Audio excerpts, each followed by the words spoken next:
तो चलिए स्टार्ट करते हैं। क्वेश्चन पेपर है ये बोर्ड केमिस्ट्री का, क्लास 12th का।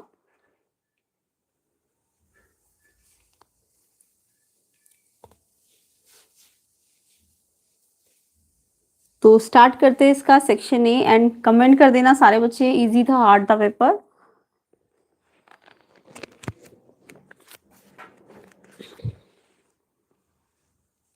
तो सबसे पहले फर्स्ट क्वेश्चन था आपका, आइडेंटिफाई करना था करेक्ट स्टेटमेंट को। तो फर्स्ट ऑप्शन ए था molecularity of reaction experimental quantity है, या फिर कॉम्प्लेक्स रिएक्शन की molecularity has no meaning, molecularity of reaction can be zero even a fraction, molecularity more than 3 is very common in chemical reaction। तो correct statement है कि कोई जो complex reaction होती है ना, उसकी मॉलिक्युलरिटी का कोई मीनिंग नहीं होता। सिंपल रिएक्शन की एलिमेंट्री रिएक्शन की मॉलिक्युलरिटी डिफाइंड है, बट कॉम्प्लेक्स की मीनिंग नहीं होता। ऑप्शन बी इसमें करेक्ट है। तो बी किस किसने टिक किया है क्वेश्चन 1 पे, वो करेक्ट स्टेटमेंट है। तो फर्स्ट का आंसर क्या है, बी। फर्स्ट का आंसर बी किस किसने करेक्ट किया है, उनका आंसर सही है, बी इसका करेक्ट ऑप्शन है। नेक्स्ट क्वेश्चन देखेंगे। तो आई होप एग्जाम सबका अच्छा गया होगा। कमेंट कर दो, वीडियो को शेयर कर दो ज्यादा से ज्यादा अपने फ्रेंड्स को भी। तो नेक्स्ट क्वेश्चन देखिए, कंसीडर द फॉलोइंग रिएक्शन। आपको रिएक्शन दिया हुआ था जिंक का सिल्वर ऑक्साइड के साथ। तो यहाँ पे आपको ई नॉट भी दिया है सिल्वर का, जिंक का भी दिया है, और 1 फैरेडे की वैल्यू भी दी हुई थी, और आपको इसका डेल्टा जी नॉट निकालना था। तो क्या आंसर आया कमेंट कीजिए सारे बच्चे। तो जब इस रिएक्शन का हम ई नॉट सेल निकालेंगे, तो E naught cathode minus E naught anode, तो कैथोड का 0.80 लेना था, एनोड का नेगेटिव, एंड सॉल्व करोगे तो ये आएगा 1.56 वोल्ट। उसके बाद इसको फॉर्मूले में रखना था आपको, minus n F E naught cell, n आपका 2 है, एफ आपको गिवन था, ई नॉट सेल 1.56 आएगा। सॉल्व करोगे इसको तो ये वैल्यू आएगी, एंड ये जूल में आई तो किलो जूल में आपको ऑप्शन में मैच कर जाएगी। तो 301.08 समथिंग इसका आंसर था, ऑप्शन ए। तो क्वेश्चन सेकंड का आंसर ऑप्शन ए किस किस बच्चे ने टिक किया है, आंसर सही है। कमेंट कर दो सारे बच्चे कि आपका आंसर सही है कि गलत है, और इजी था हार्ड था पेपर, कैसा गया आपका पेपर। एंड अदर कोर्स के सोल्यूशन भी आपको मिल जाएंगे थोड़ी देर बाद। आप अपना क्वेश्चन पेपर का पीडीएफ इस व्हाट्सएप नंबर पे सेंड कर देना, तो आपको आपके कोर्स जो है डिफरेंट कोर्स उनके सोल्यूशन भी मिल जाएंगे। तो व्हाट्सएप नंबर में अपना क्वेश्चन पेपर का पीडीएफ सेंड कर सकते हो, थोड़ी देर बाद मिलेंगे सोल्यूशंस। चलिए नेक्स्ट क्वेश्चन देखो, third, electronic configuration of chromium. Chromium का इलेक्ट्रॉनिक कॉन्फ़िगरेशन पूछा था। तो क्रोमियम का इलेक्ट्रॉनिक कॉन्फ़िगरेशन था यहाँ पे ऑप्शन सी, आर्गेन, फिर 3d5 आएगा, फिर 4s1 आएगा। तो सी ऑप्शन इसका करेक्ट था। तो किस किस बच्चे ने ऑप्शन सी पे टिक किया क्वेश्चन 3 के, ये आंसर आएगा इसका, सी ऑप्शन।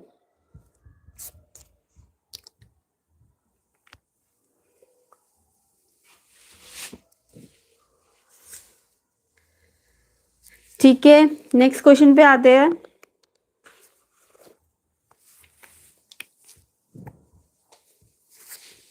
नेक्स्ट क्वेश्चन है आपका fourth question, the order for the given reaction. Order पूछा था आपको गिवन रिएक्शन का। तो यहाँ पे रिएक्शन था A+2B गिव्स प्रोडक्ट, तो रेट आपको गिवन था, तो ऑर्डर हमेशा इस रेट को देख के निकालना होता है। तो देखो यहाँ पे A की पावर हाफ है, B की पावर 1 है, तो ये जो पावर से इन्हें प्लस करते हैं तो ऑर्डर आ जाता है। तो यहाँ पे आप जब दोनों को प्लस करोगे तो ये 0.5 और 1 को प्लस करके 1.5 आएगा, ऑप्शन ए है इसका आंसर। फोर्थ क्वेश्चन का आंसर ऑप्शन ए है। किस किस ने ये आंसर किया है, बिल्कुल करेक्ट है उनका। तो कमेंट कीजिए किस किस का ये आंसर आया हुआ है।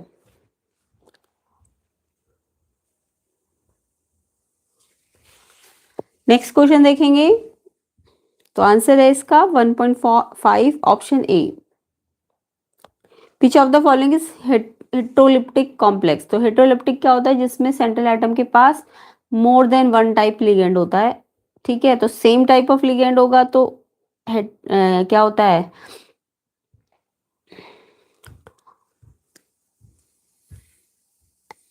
तो हेट्रो मतलब डिफरेंट लिगेंड, ठीक है। तो इसमें यहाँ पे कोबाल्ट के पास अमोनिया NH3 है सारा, इसमें भी अमोनिया ही है, इसमें वाटर है। यहाँ देखो अलग अलग लिगेंड है सेंट्रल मेटल के पास, तो ऑप्शन डी है इसका आंसर, हेट्रोलिप्टिक। होमोलिप्टिक है ये तीनों, ए सी और बी तो होमोलिप्टिक है, तो डी आपका हेट्रोलिप्टिक है क्योंकि इसके पास दो अलग अलग लिगेंड है। तो हेट्रोलिप्टिक क्या होता है, जब मोर देन वन टाइप लिगेंड हो सेंट्रल एटम के साथ अटैच। तो यहाँ पे ऑप्शन डी आपका हेट्रोलिप्टिक है। ऑप्शन डी किस किस बच्चे ने टिक किया है, बिल्कुल करेक्ट आंसर है। कमेंट करो, शेयर करो वीडियो को ज्यादा से ज्यादा। नेक्स्ट क्वेश्चन पे आते हैं। Question 6, the correct IUPAC name of the complex platinum NH3 central atom platinum है, NH3 और Cl2 इसका लिगेंड है। तो इसको कैसे IUPAC नेमिंग करनी थी, तो इसमें आपको पहले तो प्लैटिनम की ऑक्सीडेशन स्टेट निकाल लेनी थी, है ना। तो प्लैटिनम की ऑक्सीडेशन स्टेट आप निकालोगे तो इसे x मान लो, इसकी इसकी ऑक्सीडेशन स्टेट कितनी होती है 0, और 2 से मल्टीप्लाई करो 0 ही आएगा। Cl की होती -1, 2 से इसको भी मल्टीप्लाई करो, तो प्लैटिनम की ऑक्सीडेशन स्टेट 2 आनी थी। एंड देन नेमिंग होनी थी डाई अमीन die क्लोराइडो platinum second. Option B है इसका करेक्ट। क्वेश्चन नंबर आपका जो 6 है उसका बी ऑप्शन, ये नेमिंग सही है और ऑक्सीडेशन स्टेट 2 आनी थी। तो किस किस बच्चे का ये आंसर मैच कर रहा है, ऑप्शन बी बिल्कुल करेक्ट है। कमेंट करके सारे बच्चे बता दो कि आपके आंसर सही है कि नहीं। नेक्स्ट क्वेश्चन देखो 7th, identify the correct increasing order of boiling point of the given compound. Correct boiling order लगाना था आपको, इंक्रीजिंग ऑर्डर। तो यहाँ पे आपको रूल पता होगा बॉइलिंग पॉइंट का, कि बॉइलिंग पॉइंट जब मॉलिक्यूलर मास हो बढ़ेगा तो बॉइलिंग पॉइंट बढ़ेगा और ब्रांचिंग के साथ घटता है, ठीक है। तो इसके अकॉर्डिंग करेक्ट जो है आपका प्रोपेन 1 ऑल, फिर ब्यूटेन 2 ऑल, फिर butan 1 ol, pentan 1 ol. Option C है इसका आंसर। तो क्वेश्चन नंबर 7 का आंसर क्या होगा, सी प्रोपेन 1 ऑल पहले आएगा, फिर ब्यूटेन 2 ऑल, फिर ब्यूटेन 1 ऑल, पेंटेन 1 ऑल। तो ऑप्शन सी इसका आंसर है। तो ये आपको रूल पता होना चाहिए बॉइलिंग पॉइंट का, कि वो मॉलिक्यूलर मास के साथ इंक्रीज होता है और ब्रांचिंग के साथ डिक्रीज होता है। नेक्स्ट देखो, नेक्स्ट है विच of the following molecules is chiral in nature. Chiral कब होता है, जब उसका जो कार्बन होता है वो उसके पास डिफरेंट एटम अटैच हो, मतलब कि सेम ना हो, उसकी जो वैलेंसी है वो चारों अलग अलग हो, ठीक है। तो यहाँ पे अगर मैं ब्यूटेन 2 ऑल को देखूं, उसका स्ट्रक्चर देखूं, तो देखो ब्यूटेन 2 ऑल में सेकेंड वाले को OH मिल गया। अब ये वाला सेकेंड वाले में देखो, यहाँ OH है, यहाँ CH3 है, यहाँ H है और यहाँ CH2, तो इसकी चारों वैलेंसी डिफरेंट है। तो जिसकी चारों वैलेंसी डिफरेंट होती है उसी को कायरल कार्बन कहते हैं। तो ये जो ब्यूटेन 2 ऑल है इसमें कायरल कार्बन प्रेजेंट है। यस, तो ब्यूटेन 2 ऑल इसका आंसर है, ऑप्शन बी। तो क्वेश्चन 8 का आंसर बी ऑप्शन हो जाएगा, ठीक है। तो किस किस ने 8th का आंसर बी किया है, बिल्कुल करेक्ट है। कमेंट करके सारे बच्चे बताना कि आपका आंसर करेक्ट है।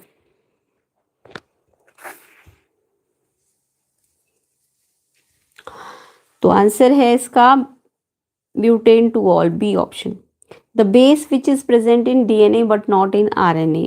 कौन सा बेस है जो DNA में तो है बट RNA में नहीं है, तो इसका आंसर था थाइमाइन, सी ऑप्शन था आंसर, थाइमाइन। 9th का आंसर सी है।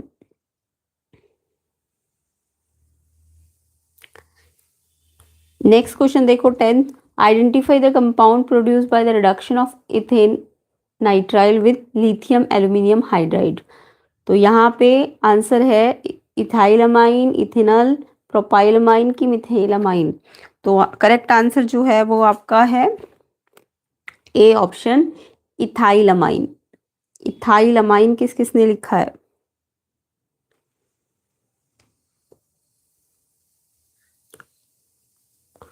Compound present by reduction of ethane nitrile.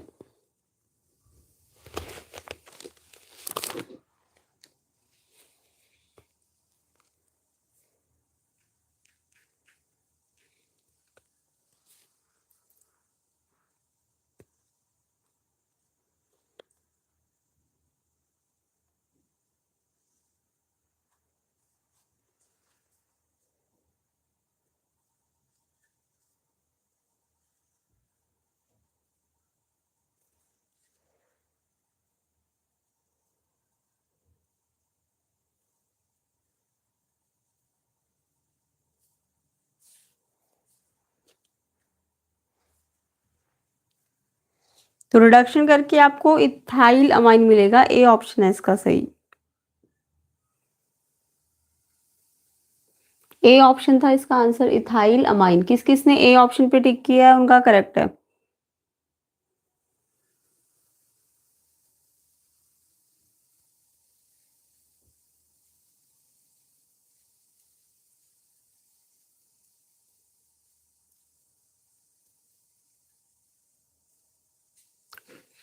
Answer A है, कंफर्म्ड है, 10th का ए इथाइल अमाइन होगा।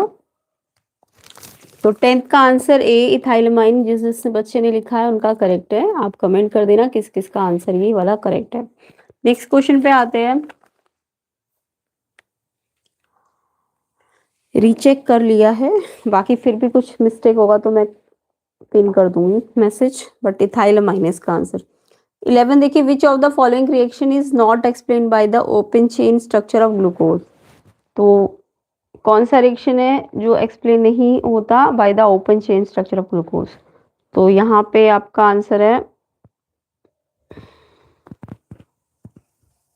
डी ऑप्शन आंसर है, glucose exist in 2 different crystalline forms alpha and beta. तो ये आपको एक्सप्लेन नहीं कर रहा open chain structure of glucose को, तो जो एक्सप्लेन नहीं कर रहा वो आंसर देना था। डी ऑप्शन है आंसर 11th का।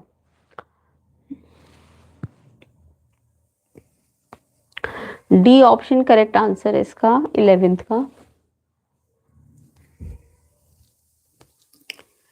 12th देखिए, proteins are polymers of alpha amino acids which are joined to each other by covalent bond, peptide bond, glycosidic bond की कोऑर्डिनेट बॉन्ड। तो प्रोटीन्स जो है वो कैसे जॉइंट होते हैं, पेप्टाइड बॉन्ड के थ्रू। बी ऑप्शन है answer.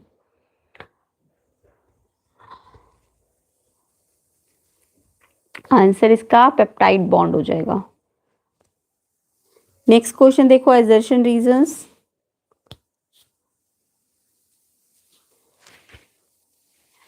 Zinc, cadmium, mercury are not considered as transition elements. Yes, true है ये। These element have completely filled orbitals, क्योंकि ट्रांजिशन एलिमेंट में तो वैकेंट ऑर्बिटल्स होते हैं ना। यहाँ पे जिंक, कैडमियम और मर्क्यूरी है, उनके पास वैकेंट ऑर्बिटल नहीं है, कंप्लीटली फिल्ड ऑर्बिटल्स है ग्राउंड स्टेट में और उनके कॉमन ऑक्सीडेशन स्टेट्स में, इसलिए ये ट्रांजिशन एलिमेंट्स नहीं है। इसलिए एक्सप्लेनेशन भी करेक्ट है। तो दोनों करेक्ट है, एक्सप्लेनेशन भी करेक्ट है। तो एजर्शन रीजन करेक्ट है एंड रीजन करेक्ट एक्सप्लेनेशन है। ऑप्शन ए है इसका आंसर। तो 13 का आंसर आपका ऑप्शन ए है। तो 11th का डी है, 12th का बी पेप्टाइड बॉन्ड है और 13 का आपका ए है। एजर्शन रीजन करेक्ट भी है, एक्सप्लेनेशन भी करेक्ट है। ऑप्शन ए आंसर है। नेक्स्ट देखो 14, एजर्शन है the molecularity of the given reaction 2। इसमें मॉलिक्युलरिटी 2 आएगी।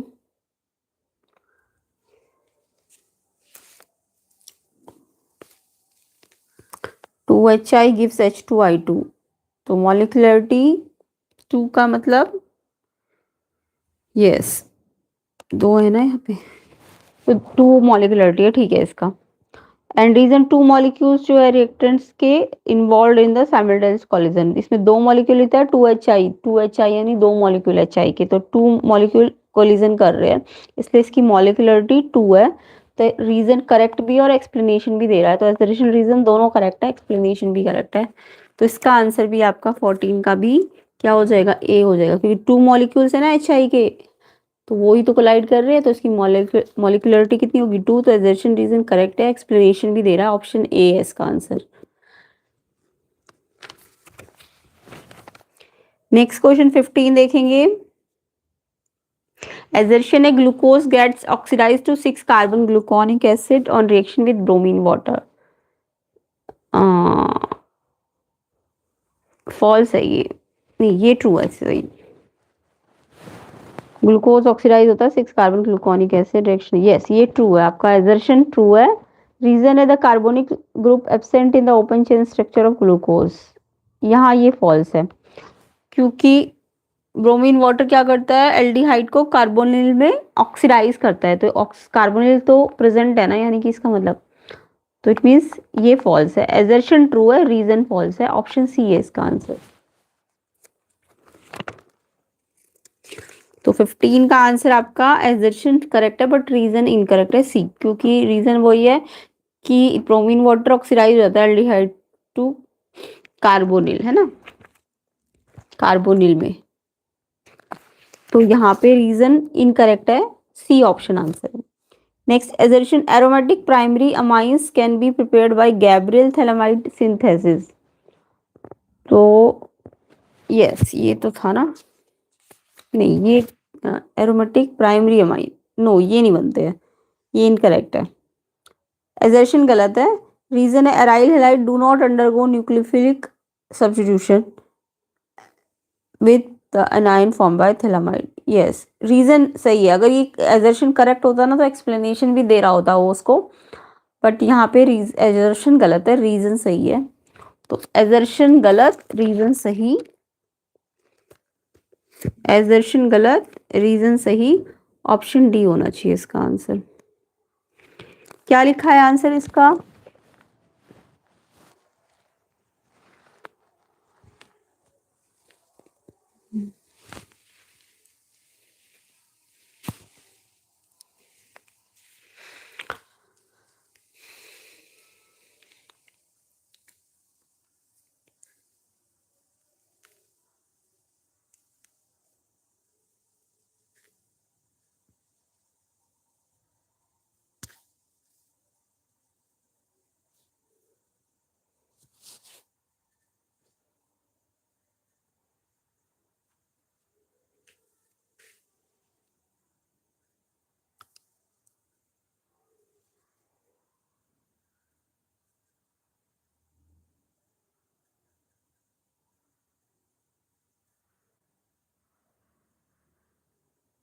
तो इसका आंसर डी है, एजर्शन फॉल्स है, रीजन करेक्ट है। नेक्स्ट डी, इसके बाद इसके सेक्शन बी पे आते हैं। सेक्शन बी में देखो कोऑर्डिनेशन नंबर को डिफाइन करना था, तो ये तो सबको ही पता होगा कोऑर्डिनेशन नंबर क्या होता है। The coordination number, number of ligand donor atom bonded directly to the central metal ion. तो सेंट्रल मेटल आयन से जो नंबर ऑफ लिगैंड है, कितने नंबर ऑफ लिगैंड बॉन्डेड है, उस नंबर ऑफ लिगैंड जो बॉन्डेड है सेंट्रल मेटल एटम से, उसको उसका कोऑर्डिनेशन नंबर कहते हैं। Indicate the type of isomerism exhibited by the following complex. इस कॉम्प्लेक्स में कौन सा टाइप का आइसोमेरिज्म है? तो यहाँ पे आपको देखोगे तो इसमें ना प्लेन ऑफ सिमेट्री एब्सेंट है, ऑप्टिकल आइसोमर्स है ये, ऑप्टिकल आइसोमर्स। क्या लिखा है इसमें 17 के बी में? Optical isomers.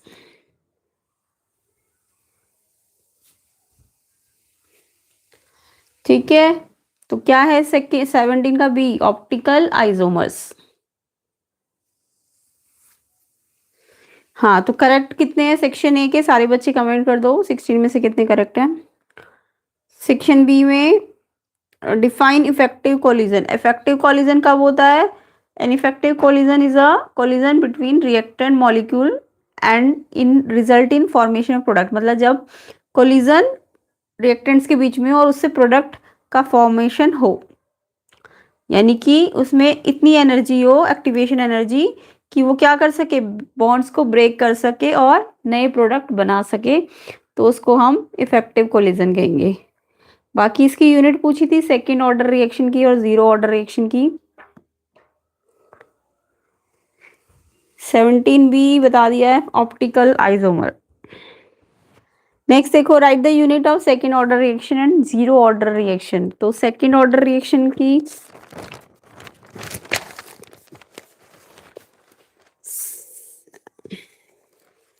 Second order reaction में अगर बताए तो क्या है,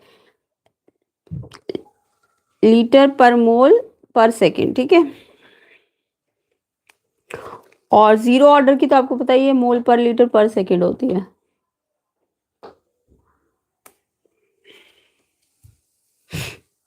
ये तो सबका ही करेक्ट होगा, ठीक है। नेक्स्ट क्वेश्चन देखो,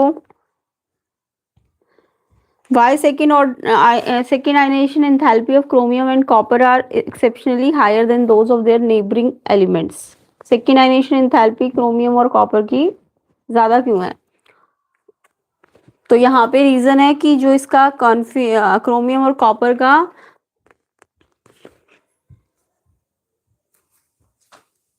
कॉन्फ़िगरेशन है, क्रोमियम के लिए क्रोमियम प्लस जो होता है वो 3d5 देता है, स्टेबल हाफ फिल्ड होता है। एंड कॉपर के लिए कॉपर प्लस वो 3d10 है, वो फुल फिल्ड स्टेबल कॉन्फ़िगरेशन देता है। तो अगर आप इसमें से एक और रिमूव करते हो इलेक्ट्रॉन, तो सेकेंड इलेक्ट्रॉन रिमूव करोगे तो ये अनस्टेबल हो जाएगा, ठीक है। इसलिए ये कौन सा वाला स्टेबल है, क्रोमियम प्लस और कॉपर प्लस वाला। तो ये इसका रीजन देना था आपको। नेक्स्ट क्वेश्चन था इसमें, why transition element form interstitial compounds, क्यों बनाते हैं ट्रांजिशन एलिमेंट्स। तो यहाँ पे आंसर सबको पता होगा, ट्रांजिशन मेटल जो होती है उनके पास वॉइड्स होते हैं, वॉइड्स मतलब वेकेंट स्पेस होता है। और क्रिस्टल लैटिस में क्या होता है, जब वो जो वेकेंट स्पेस होता है ना, उसमें क्रिस्टल लैटिस में हाइड्रोजन, कार्बन, नाइट्रोजन, ये स्मॉल एटम्स ना ट्रैप्ड हो जाते हैं विदाउट बॉन्डिंग, जिस कारण से वो इंटरस्टिशियल कंपाउंड्स फॉर्म करते हैं। नेक्स्ट क्वेश्चन देखो 20, the concentration of the reactant reduced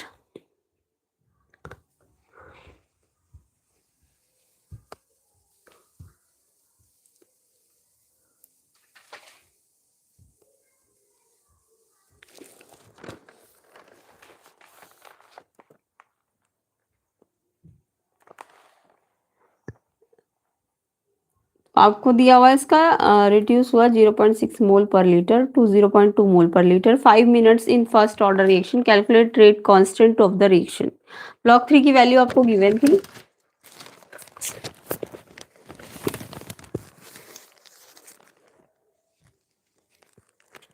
तो क्वेश्चन 20 में के आपको पता है इस फॉर्मूले से निकालना था, वैल्यू पुट करोगे,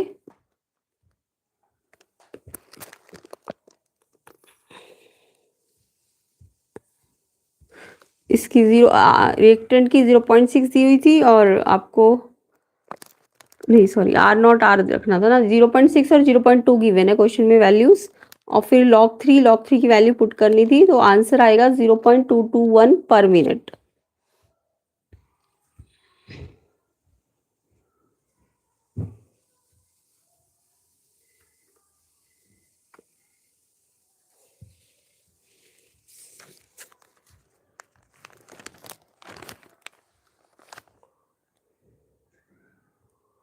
नेक्स्ट देखो, रेट कांस्टेंट, ऑप्शन वाला क्वेश्चन है, rate constant for the first order reaction 2.54 into 10⁻³ per second, calculate करना था time required for 3/4 of the reactant to decompose, time required निकालना था। तो यहाँ पे log 4 की वैल्यू आपको गिवन थी क्वेश्चन में, तो टाइम के लिए ये फॉर्मूला देना था, ठीक है। और अगर 3/4 हुआ है तो यहाँ 1/4 आ जाएगा, है ना। के की वैल्यू गिवन थी, log 4 की वैल्यू होती है 0.60 गिवन है वो। अब सॉल्व करना था आपको, पावर्स वगैरह को सॉल्व करके सिंप्लीफाई करके, ये आंसर आएगा 544 सेकेंड के आसपास। तो ये आंसर इसके आसपास होना चाहिए। किस किस बच्चे का आया था कमेंट करो, किस किस बच्चे का ये आंसर आया था। एंड वीडियो को शेयर कर दो ज़्यादा से ज़्यादा। अदर कोड्स के सोल्यूशन भी मिल जाएंगे, क्वेश्चन पेपर का PDF व्हाट्सएप नंबर में सेंड कर देना, तो आपको आपके कोड्स के सोल्यूशन भी मिल जाएंगे। और सारे बच्चे क्वेश्चन पेपर सेंड कर देना, जिन जिनको अपने कोड्स का सोल्यूशन चाहिए होगा, थोड़ी देर बाद आपको आंसर्स मिलेंगे। 21 देखिए, write the major product in the following reaction. तो यहाँ पे आपको मेजर प्रोडक्ट पूछा था,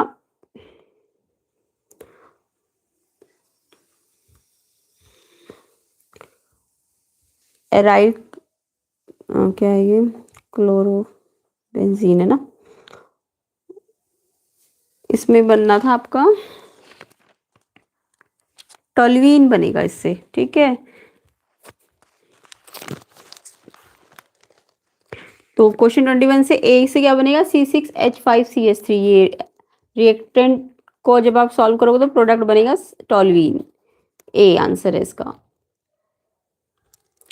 बी का आंसर आपका 2 ब्यूटीन बनेगा, 2 ब्यूटीन। तो किस किस का आंसर प्रोडक्ट साइड में ये बना, बिल्कुल करेक्ट है 21 का।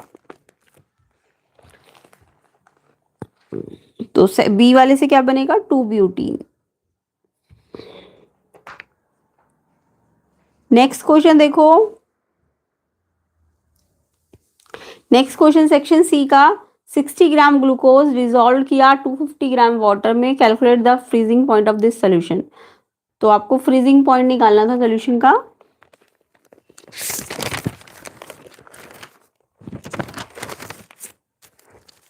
तो सेक्शन सी में फ्रीजिंग पॉइंट का फॉर्मूला तो आई होप सबको आता ही होगा। पहले मोलैलिटी एम निकालनी थी आपको, उसके लिए मोल्स निकालने थे ग्लूकोज के, 60/180 यानी 0.33 moles upon mass of solvent आपकी मोलैलिटी होती है। तो आपको मोल्स पता चल गए थे, मास ऑफ सॉल्वेंट गिवन था, इसको डिवाइड करोगे तो आपका 1.33 मोल पर केजी मोलैलिटी आ जाएगी इसकी। क्वेश्चन नंबर कौन सा है ये, 22। उसके बाद डेल्टा डी एफ निकालने के लिए के एफ इंटू एम का फॉर्मूला लेना था। के एफ आपको गिवन था, एम आपकी आ गई है, ये आंसर आएगा टी एफ का। उसके बाद फ्रीजिंग पॉइंट निकालना था, तो 273.15 केल्विन में से इसको माइनस करना था, तो ये आंसर आएगा 270.67 केल्विन। ठीक है, और सेल्सियस में कितना आ जाएगा, -2.48 डिग्री सेल्सियस। केल्विन में इतना आएगा, सेल्सियस में इतना आएगा। किस किस का ये आंसर मैच कर रहा है कमेंट करो, किस किस ने ये आंसर निकाला है।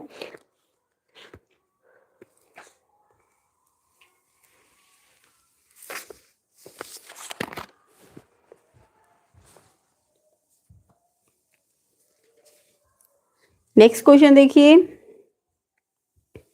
कैलकुलेट करना था EMF of the following cell at 298 kelvin. तो ईएमएफ कैलकुलेशन करनी थी 298 केल्विन पे, तो आपको ये रिएक्शन गिवन थी। तो पहले ई नॉट सेल निकालना था आपको इसमें, तो ई नॉट सेल निकलेगा आपका 0.14।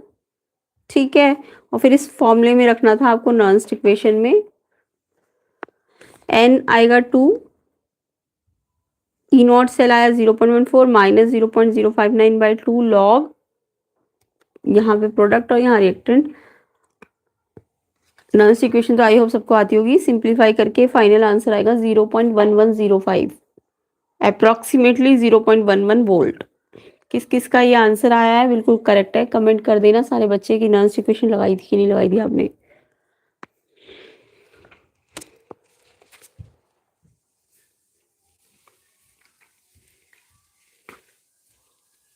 नेक्स्ट क्वेश्चन देखिए, complete and balance the following equation.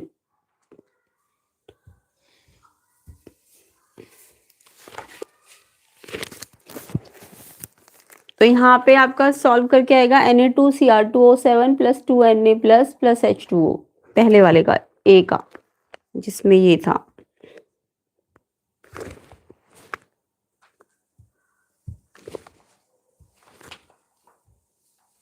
ये साइड लिखनी थी आपको।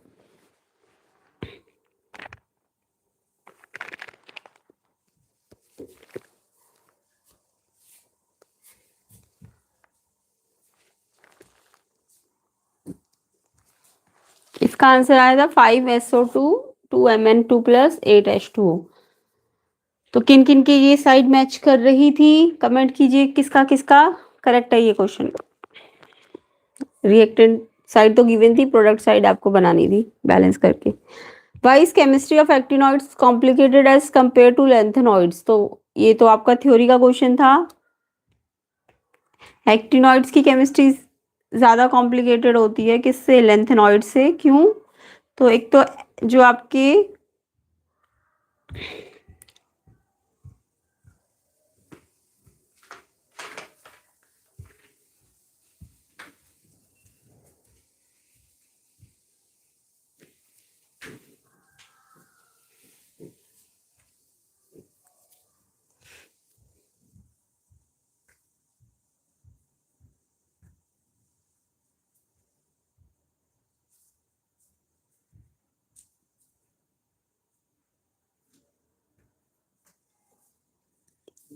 एक्टिनॉइड्स की ऑक्सीडेशन स्टेट्स डिफरेंट डिफरेंट होती है, +3 +4 +5 +6 +7। तो इनके पास एक wider range of oxidation state होती है।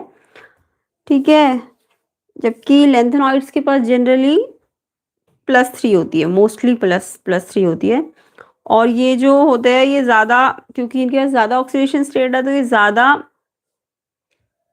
कॉम्प्लेक्स फॉर्म कर सकते हैं। मल्टीपल ऑक्सीडेशन स्टेट के कारण इनकी कॉम्प्लेक्स बनाने की एबिलिटी ज़्यादा होती है, किसकी? एक्टिनॉइड्स की।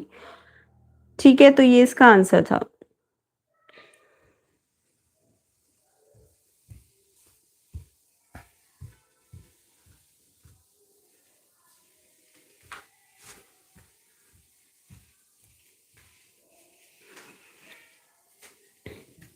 Actinoid exhibit a wider range of oxidation state, +3, +4, +5, +6, +7 है ना।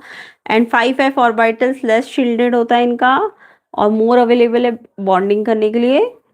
ठीक है, तो इसलिए ये ज़्यादा कॉम्प्लिकेट, इनकी केमिस्ट्री ज़्यादा कॉम्प्लिकेटेड है। Why this is strongly paramagnetic, various is weekly paramagnetic. दोनों का बताना था, पैरामैग्नेट ये स्ट्रॉन्ग क्यों और ये वीक क्यों है। तो आपको इनके कॉन्फ़िगरेशन कर लेने थे।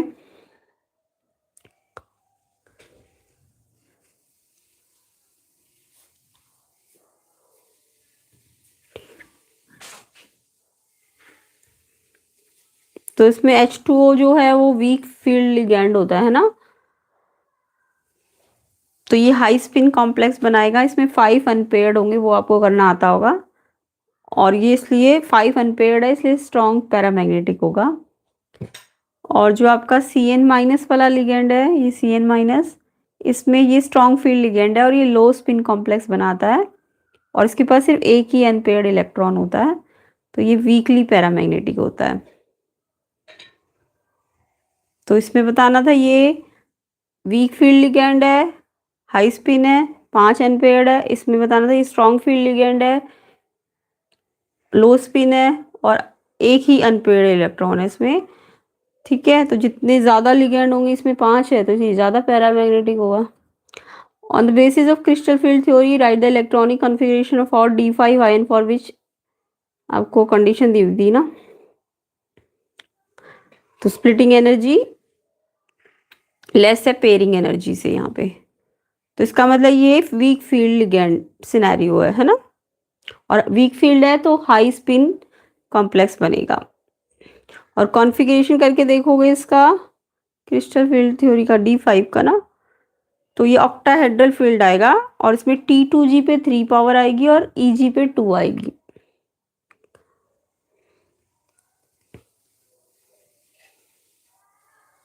तो T2G 3, EG 2, ये इसका कॉन्फ़िगरेशन होगा। क्वेश्चन 26 देखिए, write the IUPAC name of the given compound. IUPAC name पूछा था इसमें,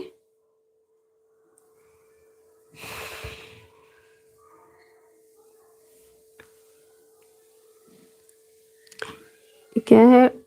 2 नंबर पे ब्रोमीन है ना, 2 bromo 3 methyl butane. 2 bromo 3 number पे मिथाइल है और 1 2 3 4 की चेन है ना butane. 2 bromo 3 methyl butane, question 26 का आंसर। उसका तो मैंने बता दिया ना, T2G पे तो आपको क्या है कॉन्फ़िगरेशन, T2G पे 3 और EG पे 2 ये आएगा। और वीक फील्ड है तो हाई स्पिन कॉम्प्लेक्स है ना, वीक फील्ड। और नेमिंग में क्या है, 2 bromo 3 methyl butane, 2 bromo 3 methyl butane.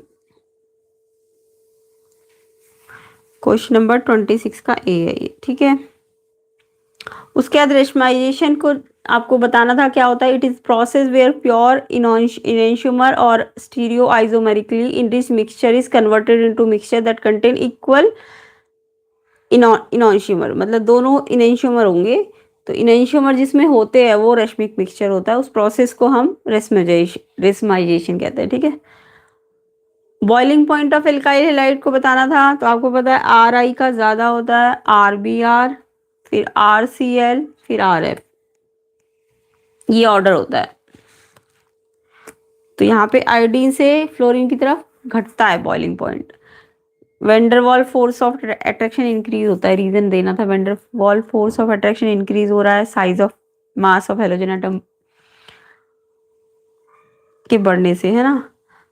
Iodine atom सबसे बड़ा है, हैवीएस्ट है, तो उसका स्ट्रॉन्गेस्ट वेंडरवॉल है, और जितना ज़्यादा वेंडरवॉल ज़्यादा होगा उसका बॉइलिंग पॉइंट ज़्यादा होगा। ठीक है, तो ये एक्सप्लेनेशन देनी थी आपको। फ्लोरीन सबसे छोटा साइज का है, तो इसलिए उसका बॉइलिंग पॉइंट सबसे कम होगा। बाकी रोजेनमंड रिएक्शन आपको बतानी थी क्वेश्चन नंबर 27 में।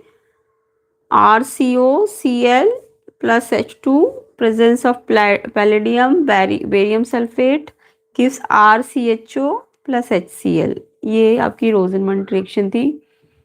कैनिज़ारो रिएक्शन बतानी थी, इसमें था आपका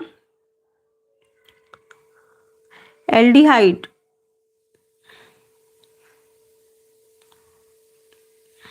अल्फा हाइड्रोजन नहीं होना था, तो ARCHO लेना था आपको, प्लस 2NaOH गिव्स, ये B है, ये A है, ये B है। कैनिज़ारो रिएक्शन, तो ये तो आप याद भी करके गए होंगे डायरेक्ट। ये कैनिज़ारो रिएक्शन थी। और हेल्व-वॉलहार्ट जिलियंस की रिएक्शन में आपको बताना था RCH2COOH plus Br2 red phosphorus RCH BrCOOH आएगा शायद ये।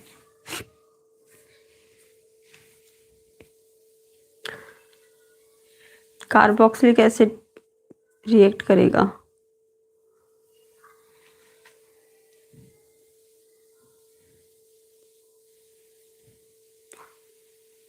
HBr,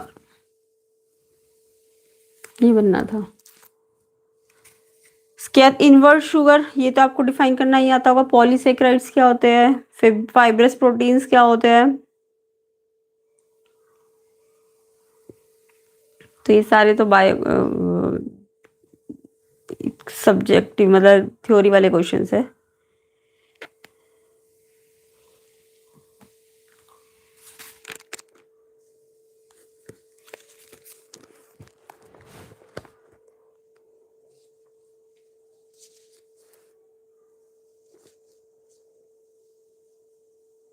सेक्शन डी और ई को हम सेकेंड पार्ट में कवर कर लेंगे, तो इन सब के न्यूमेरिकल्स आपको सेकेंड पार्ट में मिल जाएंगे। लिंक डिस्क्रिप्शन में होगा सेकेंड पार्ट का, तो आप चेक कर लेना। ये सेक्शन डी और ई को हम सेकेंड पार्ट में कवर करेंगे। तो इसके लिए वीडियो को ज़्यादा से ज़्यादा शेयर करो, लाइक करो, जल्दी जल्दी लाइक कर दो, ज़्यादा से ज़्यादा शेयर कर दो, तो आपको सेक्शन डी और ई के फाइनल आंसर इसके सेकेंड पार्ट में मिलेंगे, जिसका लिंक आपको डिस्क्रिप्शन में मिलेगा। एंड अदर कोर्स के सोल्यूशन चाहते हो तो अपना क्वेश्चन पेपर इस व्हाट्सएप नंबर पे सेंड कर देना, थोड़ी देर बाद उनके सोल्यूशन भी मिलेंगे। तो सेकंड पार्ट के लिए आपको ज़्यादा से ज़्यादा लाइक करना है, वीडियो को शेयर कर दो, एंड चैनल में नए हो तो चैनल को सब्सक्राइब भी कर देना। एंड एग्ज़ाम कैसा गया सारे बच्चे कमेंट कर देना। सेक्शन ए में कितने करेक्ट है वो भी कमेंट कर देना।